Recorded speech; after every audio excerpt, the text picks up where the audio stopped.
적성에 안 맞는 공무원을 5년 동안 이를 악물고 버틴 이유는 3번 큐레이터 및 문화재 보존원이 되기 위한 교육 및 훈련인데, 이 내용을 보면은 주로 이제 학력과 관련된 내용이 많이 들어있고, 예. 거기 보면 이제 관련 학과들이 이렇게 많이 적혀 있어요. 네네네. 근데 부원장님 부원장님 이제까지 예전에 여러 가지 경험들을 하시면서 네. 느끼셨던 이 분야를 하기 위해서 좀 교육을 받거나 훈련을 받기, 이런 교육이나 이런 훈련을 받으면 참 좋겠다 하시는 그런 게 혹시 있으신가요? 사실은 큐레이터가 되기 위해서는 우리가 자격증 1급, 2급, 3급 이렇게 나중에 또 얘기하겠지만 있고, 그다음에 준학예사 제도도 있고 한데, 사실 저 같은 경우는 학예사 자격증을 초기에 받았기 때문에 우리가 그 자격증 제도가 아마 99년에 법률로 이제 개정이 되어서, 저 같은 경우는 2001년에 이제 3급 학예사부터 시작을 했거든요. 네. 근데 실제로 그 당시에는 관련 학과 박물관에 근무하고 있으면, 그다음에 일정 그 자격, 그러니까 석사 학위 이상이면 다 줬어요. 네. 그런데 그 이후로 다시 개정이 돼서 지금은 이제 그 준학예사 같은 경우는 시험도 봐야 되고, 그다음에 이제 상급부터 시작이 돼야 되는데, 상급이 되려면 일정한 또 자격 정리가 되어 있어야 되는데, 그쪽으로 가기 위해서는 좀 이런 관련해서 강의도 들어야 되고, 수업도 또 들어야 되고, 또 기출 문제 이런 것도 풀어야 되는데, 사실은 그거와 관련된 학습을 할 수 있거나 강의를 들을 수 있는 그런 곳은 또 그렇게 많지 않고, 아마 제가 알기로는 지금은 없는 것 같아요. 그래서 이런 또 시험을 보거나 학예사 자격증을 얻기 위해서 가야 될 길이 또 있어야 되고, 또 받아야 될 교육이 있어야 되는데, 그런 게 좀 많이 여의치가 않아서 스스로 혼자서 찾아서 해야 되는데, 좀 여러 가지 또 어려움이 있는 것 같습니다. 네. 우리가 약간 세분화시켜서 좀 보면 좋을 것 같은데, 현대미술이라던가 아니면은 근대 여러 가지 전에 근무하셨던 피어리스 박물관 이런 데 있잖아요. 네. 그런 데 같은 경우에 이런 학예사가 좀 들어왔으면 좋겠다, 이런 교육을 받은 학예사가 들어왔으면 좋겠다 그렇습니다. 라고 생각하는 그런 거 혹시 있을까요? 그러니까 예를 들어서 이제 피어리스 박물관 언급해 주셨는데, 지금은 없어졌는데, 네. 피어리스 박물관은 화장품 회사의 박물관이라서, 사립박물관이라서, 네. 예를 들어서 화장품의 역사에 대해서 알고 있어야 되고, 그다음에 화장품과 관련된 유물들 중에는 도자기도 있고, 또 화장품이 화장품과 화장하는 내용이 그려져 있는 옛 그림도 있고, 그다음에 그거와 관련된 제품과 관련된 것들은 또 화학과 관련 화학이나 여러 가지 것들이 있고, 용기 제조하는 그런 것도 있고, 그래서 다방면에서 알아야 되는데, 사실은 화장사 박물관이라면은 문헌도 알아야 되고, 그래서 그런 것들을 알고 있는 학예사를 뽑아야 되는데, 실제로는 그렇지 못하거든요. 예를 들어서 현대 미술이다 그러면은 현대 미술과 관련된 전공자는 많지만, 실제로 현대 미술을 들어가 보면은 현대 미술에도 예를 들어서 조형도 있고, 그다음에 우리가 얘기하는 추상화도 있고, 전통 그림도 있고, 여러 가지가 있는데, 그것을 또 보존해야 되는, 또 보존 처리하는 그런 학예사도 있어야 되는데, 실제로 적재적소에 뽑아야 되는데, 그런 것을 교육받지 못하고 그냥 관련 대학의 박물관이나 그런 관련 학과에 있는 사람들을 뽑아야 되다 보면, 실제로 적재적소에 필요한 전공을 가지고 있는 연구원을 뽑지 못하는 경우가 있어서, 그래서 그런 부분들이 좀 많이 어려운 것 같습니다. 근데 지금 말씀을 듣다 보면 이제 학예사나 이런 직원들을 채용을 할 때 네. 결국에는 그러면은 신규 직원으로 채용을 하는 것보다는 경력직 직원을 뽑으려는 성향이 더 많을 것 같은데 어떤가요? 예, 더 많죠. 그래서 신규로 그냥 예를 들어서 저희 같은 경우는 대학을 졸업하고 역사학과나 사학과나 국사학과나 이렇게 해서 대학에서 박물관학 또는 관련 커리큘럼을 몇 개 배우고 그냥 박물관에 바로 뛰어들어서 사실은 박물관에서 그 배우는 일들이 많았는데 지금 대학에서 박물관 관련 그런 여러 가지 저기 커리큘럼을 내세워서 그 관련 과목들 많이 가르치고 있지만 실제로 박물관에 취업을 하거나 뭐 입사를 하면 학교에서 배운 것들은 대부분 이론적인 거라서 실제로 실무에 적용돼서 그거를 바로 그 업무에 딱 적용하기는 굉장히 힘들거든요. 되게 박물관에 입사해서도 2, 3년 정도 지나야지만 자기가 할 수 있는 업무들이 정해져 있고 그것들을 실무에 적용할 수 있기 때문에 실제로 대학에서 배우는 이론 그다음에 박물관에 입사하면은 해야 될 일들을 이런 것들을 중간에서 좀 역할을 하면서 실무도 가르치고 이론도 가르칠 수 있는 그런 강의나 그런 실무 그 수업들이 있으면 참 좋을 것 같다는 생각을 많이 했습니다. 그러면은 또 이제 또 한번 여쭤보고 싶은 내용이 생겼는데, 네네. 그러니까 가령 이제 좀 크게 봐서 두 종류로 구분을 한다 그러면 네. 첫 번째 파트가 학교에서 학부 과정에 이수하고 석사 과정에 이수하면서 네. 학업에 굉장히 충실하게 네. 학업에 집중해서 공부한 사람이 A군이고, 네. 아니면은 학교를 다니면서 네. 학교 생활만 한 게 아니라 이제 다른 박물관이나 그런 데서 경험을 쌓으면서 네. A에 비해서 학업 성적은 떨어질지라도 예. 거기서 이제 경험을 많이 쌓으면 공부를 한 B군이 있다고 했을 때 어디 A군과 B군 중에서는 어디가 더 좋은데 취업할 수 있는 가능성이 높을까요? 사실은 이게 참 딜레마인데요. 네. 학교 수업을 잘 듣고 그다음에 공부를 열심히 한 학생이 사실은 박물관에 시험을 봐서 들어가는 곳은 취업이 훨씬 빠릅니다.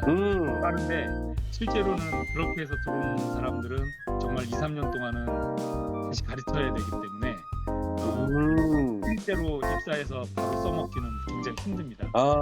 그런데 B군으로 지금 얘기하셨던 그런 학교 공부를 좀 덜 했지만 실제로 아르바이트나 이런 박물관 가서 실무를 많이 했던 사람들은 박물관에 취업을 하면 바로 그 실무에 적용이 되기 때문에 사실은 저 같은 경우는 만약에 제가 관장으로 사람을 뽑는다면 B군의 사람을 뽑아서 바로 실무에 투입해서 같이 박물관 일들을 하도록 할 겁니다.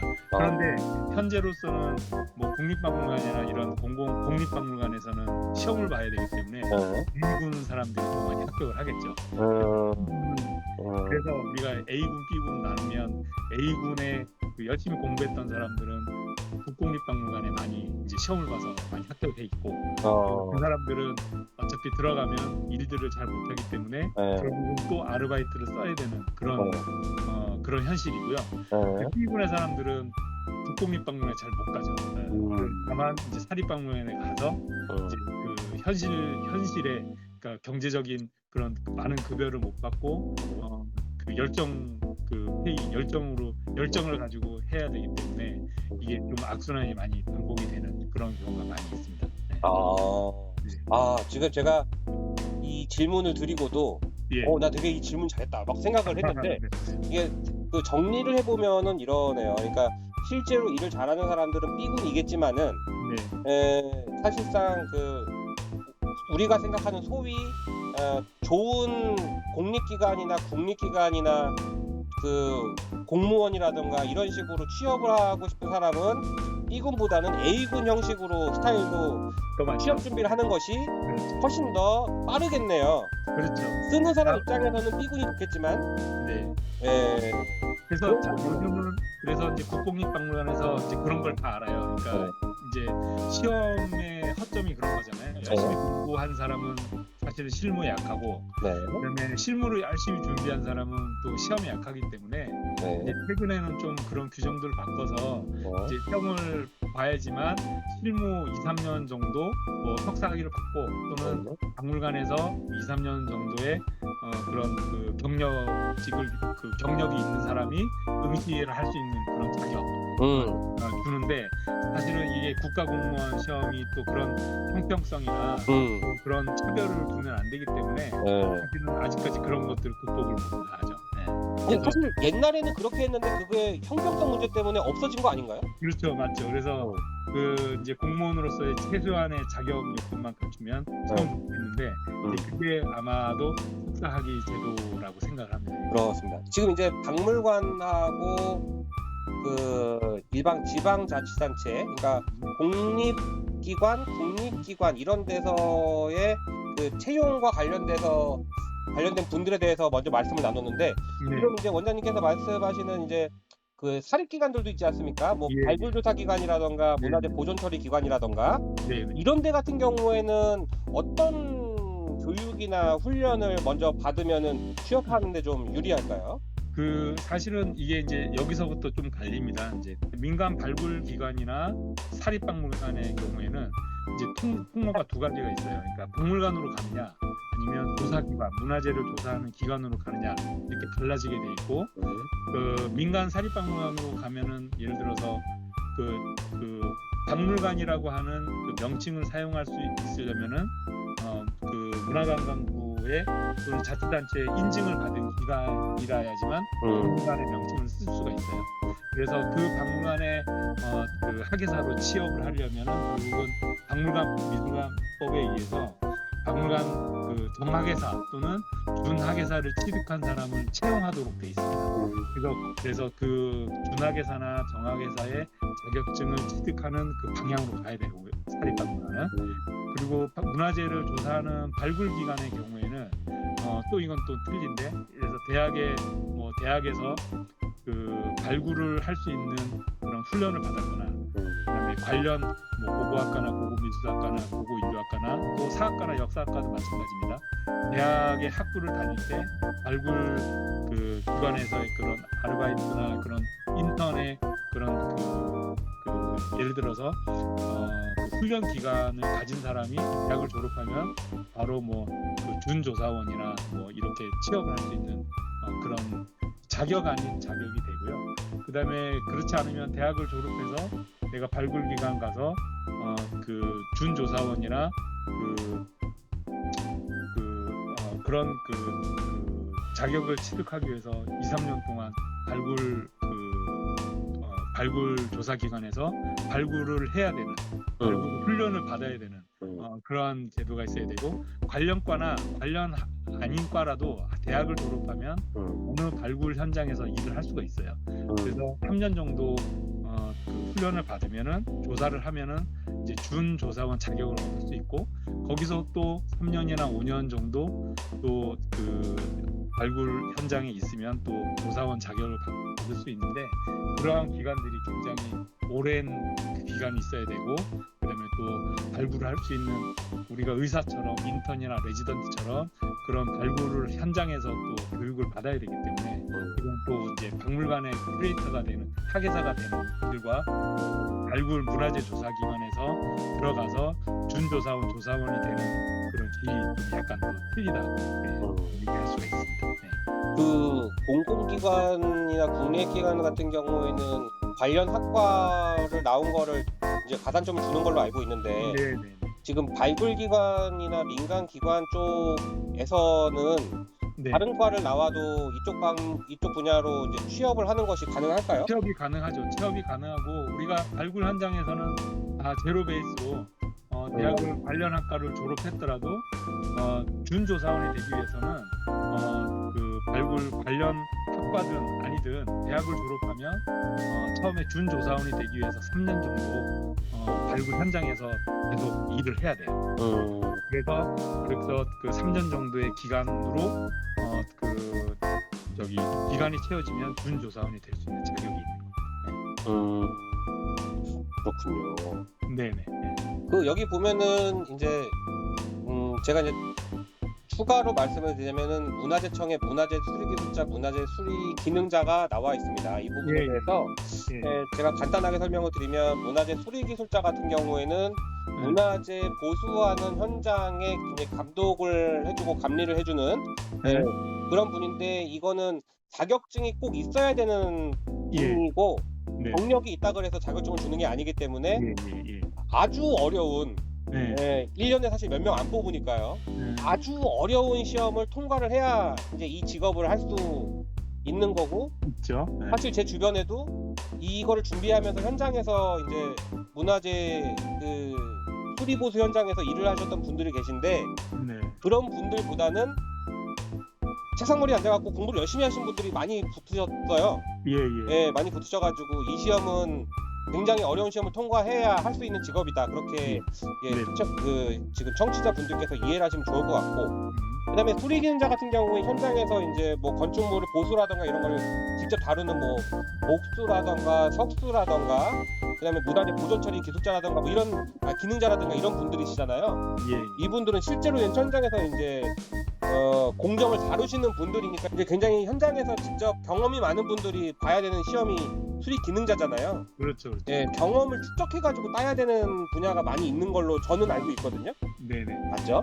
그렇죠. 예, 그래서 이런 이 두 자격증, 이 두 분야 같은 경우에는 그런 특징이 있으니까 참고하셔서 준비하시면 좋겠다. 네. 그리고 제가 알기로는 수리기술자랑 수리기능자는 학력과는 관련이 없습니다. 네. 예, 학력과 관련이 없는 걸로 알고 있으니까 예, 그렇게 준비하시면 되겠다라는 생각이 듭니다. 이게 이제 참고로 발굴 기관 같은 경우는 매장 문화재 보호 및 조사에 관한 법률 시행 규칙이 있어요. 네, 거기에 조사 요원별 자격 기준이 있는데, 이것은 아까 말씀드렸던 뭐 수리 기술 자격처럼 국가에서 관장하는 국가 기술 자격이 아니라, 네, 이것은 그냥 법률에 의한 시행 규칙에 따른 그 자격 기준이고, 이거는 국가 자격 기준하고는 또 틀린 겁니다. 네, 발굴 조사 기관 같은 경우는 이제 그 육상 그 발굴 조사 기관의 자격 기준 같은 경우는 보조원, 준조사원, 조사원, 책임조사원, 조사단장 이런 식으로 자격 기준이 따로 있어요. 네, 그리고 보조원의 경우에는 고등학교 졸업 후에 3년 이상 그 발굴 조사 현장에서 실무 경력을 갖추면 보조원이 될 수가 있고요. 네, 그다음에 예를 들어 전문학사는 뭐 1년 이상, 문화재 관련 학과는 학사 이상이면 그냥 보조원이 될 수가 있어요. 그리고 보조원 3년 이상을 하면 보조원으로 이제 그 매장문화재 관련해서 그 실무 경력을 갖추면 준조사원이 될 수 있고, 보존과학 같은 경우도 네, 고등학교 졸업 후에 3년 이상 그 보존 처리 실무 경력을 갖추면 보존과학은 연구원이 될 수가 있고, 네, 그다음에 뭐 문화재 수리 기능자, 보존 처리공 이런 자격증을 가지한 사람이면 보존과학 연구원이 될 수 있는데, 참고로 보존과학의 경우에는 문화재 발굴 조사기 매장 문화재 전문 기관을 만들 때 반드시 한 명 이상 그 조사기관에 재직하고 있어야 되기 때문에 보존과학은 또 어떻게 보면은 또 이제 중요한 그 멤버로 그 유지할 수 있다. 필요한 사람이다. 이렇게 생각할 수가 있습니다. 그러니까 결국에는 문화재 수리 기술자 같은 경우에는 그 자격증이 굉장히 중요한데, 지금 수리 기능자라던가 발굴조사 연구 인력이라던가 보존 처리 기술자 같은 경우에는 네네. 현장 경험이 굉장히 중요하겠네요. 그렇죠. 네. 보존과학 같은 경우는 네. 문화재 수리 기능자 이상의 자격증을 소지를 해야 됩니다. 예.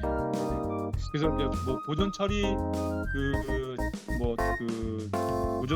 보존 처리에는 예를 들어 뭐 토기라든지 금속이라든지 이렇게 나눠져 있고, 그다음에 문화재 수리 기능자 자격증도 이제 관련해서 그런 뭐 토기라든지 뭐 금속이라든지 뭐 생화라든지 뭐 이런 그 자격증 그 기능자가 자격증이 있으면 그 문화재 매장 문화재 그 발굴 기관에서 요구하는 그런 보존 처리 그 연구원이 될 수가 있습니다. 말씀 나누면 네. 되지 않을까 싶습니다. 네. 일단은 그리고 그럼 4번으로 넘어가면, 네. 4번이 보니까 이게 입직하고 경력 개발이에요.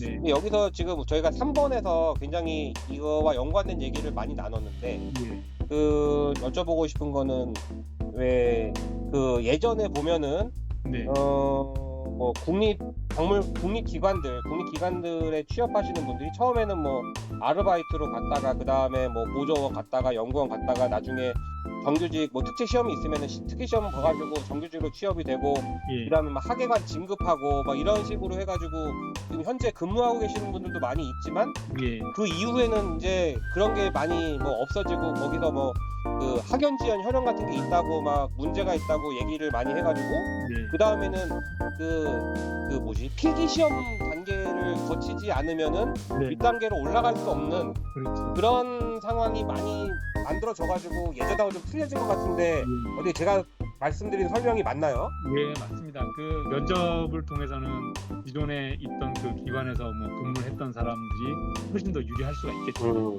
뭐 근데 면접에 가는 게 어려운 거잖아요. 그렇죠, 그렇죠. 그렇지만 최근에는 또 공정성을 또 기하기 위해서 관련 네트워크를 다 파괴한 상태에서 그 하계직하고는 전혀 상관없이 그 인사 업무를 담당하는 그 부서에서 그 채용을 담당하기 때문에 그 기존보다는 많이 공평해졌다고 생각합니다. 그렇지만 뭐 시험 문제나 이런 거는 계속해서 아름아름 족보를 통해서 뭐 준비를 할 수 있기 때문에 결국은 네트워크 있는 사람이 훨씬 더 유리하다는 거는 사실입니다. 예. 갑자기 지금 말씀 나누다 보니까 그 생각이 드네요. 제가 전에 그 파주시청에서 근무할 때 네. 지자체 하계사 들어간 지 한 5개월인가 예. 됐는데, 제가 지금 누구라고 얘기를 하면 프라이버시에 네. 침해가 되니까 얘기를 안 하겠는데, 어떤 이제 외부에서 이제 그 전문위원으로 오신 선생님이 네. 저한테 하계사 생활 재밌냐고 물어보시더라고요. 근데 그분은 제가 발굴조사 연구원으로 있었다는 걸 알고 계셨던 분이거든요. 예. 네, 그분이 뭐 시청에 있는 거 재밌냐고 그래가지고, 아유 나는 적성에도 안 맞고 이거 행정 한 1년 정도 배우고 다시 현장 돌아가고 싶다고 그렇게 이제 그분한테 말씀을 드렸었거든요. 근데 그분은 사실 별 생각 안 하고 그냥 던졌겠지만 저한테 그게 확 박힌 말이 뭐냐면은, 예. 그러지 말고 네. 5년만 해라. 예. 그러지 말고 5년만 문화재 행정을 배우면 예. 그 다음부터는 그 문화유산 관리나 보존에 대한 그 꿈을 예. 훨씬 더 넓게 펼 수 있다. 예. 그러니까 그 김 선생이 문화재 발굴조사나 고고학을 기반으로 해서 지금 여기서 근무를 하고 있는 거는 알고 있지만 너무 거기 매여 있지 말고 더 큰 꿈을 위해서 네. 행정을 한 5년만 배워라, 힘들더라도. 예. 네, 그 얘기를 하셨어요. 네네. 근데 그분은 그냥 알았죠? 하고 갔어요. 예. 그리고 별로 친한 사람도 아니야. 예. 근데 그게 저는 이제 심장이 박힌 거예요. 네네. 그래가지고 그래 5년만 버티자. 그러면 5년만 버티고 나는 나가서 내가 하고 싶은 걸 한번 해보겠다. 네. 그래갖고 제가 정확하게 5년 했잖아요. 예. 네, 그리고 마음가짐이 배운다는 마음가짐으로 했기 때문에 예. 사실 일을 되게 많이 벌였죠. 네네. 네, 시청에 있을 때도 그때 뭐 원장님도 많이 보셨겠지만, 그래서 이제 시청에서 그 감사팀에서 감사도 많이 받고, 예. 사실 제가 실수한 건 있는데 정말 10원 한 푼 받은 게 없었거든요. 예. 사실 그렇게 근무를 했는데도 감사팀에서 맨날 연락 오는 거, 일을 많이 하니까. 예. 근데 그런 경험이 나중에 되면 다 도움이 됐던 것 같아요. 맞아요. 네, 그래서 목표에 따라서 움직이고 또 어떤 계기가 있을 때 좀 그거를 우리 일을 하는 걸 싫어하는 게 아니라 일을 할 수 있는 경험을 이렇게 갖는다. 약간 그런 느낌으로 한번 해보면 훨씬 더 재밌게 할 수 있지 않을까. 원장님 좀 더 추가해 주실 말씀 있으세요? 그 결국은 행정을 말씀하셨는데, 일을 하기 위해서는 우리가 이제 실무를 하다 보면은 실무가 너무 재밌고, 그다음에 거기에 매몰되다 보면은 일의 절차를 그 까먹거나 잊어버리거나 무시할 수 있는데, 사실은 내가 실무를 잘하기 위해서는 가장 중요한 절차가 중요하고, 그 절차는 어떻게 보면은 규정이나 법이기 때문에 치러도 반드시 지켜야 되고 반드시 체크를 하고 가야 될 친구라고 생각을 해요. 우리가 박물관의 큐레이터나 연구원이 되면 뭐 유물도 잘 정리하고, 유물도 잘 진열하고, 자료도 잘 보관하고, 연구도 많이 해야 되겠지만, 그것을 하기 위해서는 행정문서, 공문서를 또 작성할 줄도 알아야 되고, 그것을 가서 또 결제도 받는 그런 행위도 잘 해야 되기 때문에 행정과 실무는 항상 같이 내 옆에 둬야 된 친구라는 것, 그것을 잊어버리면 절대로 안 된다고 저는 생각합니다. 이것도 같이 공유를 하고 싶은데, 예. 제가 이제 사실 공무원으로서 지방자치단체에서 하계연구사로 근무하게 되리라고는 사실 저는 발굴조사 할 때는 생각을 전혀 못했으니까, 이제 막상 이제 저희가 그 면접 보고 그다음에 거기서 10명 중에 아마 10명 정도 됐는데 제가 선발이 됐을 거예요. 파주시청에 있을 때 선발이 됐는데, 선발되고 내가 이제 진짜 공무원이 됐다라고 생각이 들고, 진짜 넥타이 메고 예. 임명장 딱 받고 출근하니까 기분이 너무 좋더라고요. 예. 그게 한 일주일 간 것 같아요. 예. 네, 일주일 정도 아주 행복하고 사실 그 다음은 지금 원장님이 말씀하신 대로 전쟁터잖아요. 예. 일 다 배워야 되고 윗사람이 이제 일주일 정도 지나면 이제 꾸사리 주기 시작하고 이제 막 혼나면서 일 배우고 막 이제 그 잘하네 못하네 막 평가 들어가고 막 그런 상황이 이제 닥쳐오니까 네. 그때부터는 사실 그 처음에 들어갔을 때 그 뭐랄까 행복감? 예. 실제로 그 직업이라는 거는 그 뭐 이렇게 뭐랄까 라이센스를 따는 게 아니라 실제로 그 가갖고 업무를 봐야 되는 사람을 뽑는 거니까 네. 그 부분에 대해서 우리 취업을 준비하시는 분들이 전혀 오해를 안 하셨으면 좋겠다. 맞아요. 이게 그 직업이라는 거는 가서 현장에서 진짜 부딪혀서 계속 해야 되는 일을 받는 것이기 때문에 그 부분에 대해서 좀 생각을 많이 하셔가지고 직업을 보시면 좋겠다는 생각이 들었습니다. 맞습니다. 네. 3부는 3장과 4장을 함께 이야기했습니다. 4부에서는 큐레이터 및 문화재 보존원의 적성 및 흥미에 대해서 말씀 나눠보겠습니다.